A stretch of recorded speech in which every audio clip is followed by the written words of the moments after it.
5 minus 10 అంటే ఎంత వస్తుంది? -5 వస్తుంది. కరెక్ట్ రాయండి. సైన్స్తో చాలా పని ఉంది ఇక్కడ.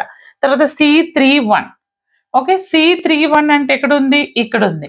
దీనికి U3 ఉంది, కరెస్పాండింగ్ V1 ఉంది. U3 వాల్యూ ఎంత? 3. V1 ఎంత? U3. V1 ఎంత? 3. మైనస్ అలాటెడ్ వాల్యూ ఎంత? -8. అంటే 6 మైనస్ 8.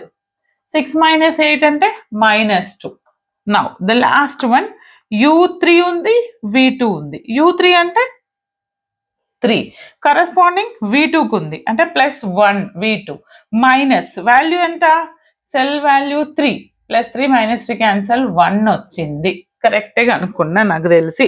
2 పాజిటివ్ వాల్యూస్ వచ్చినాయి. ఈ మెథడ్ ఎక్కడి వరకు చెయ్యాలి మేడం అని అంటే చెప్తా అసలు కథ.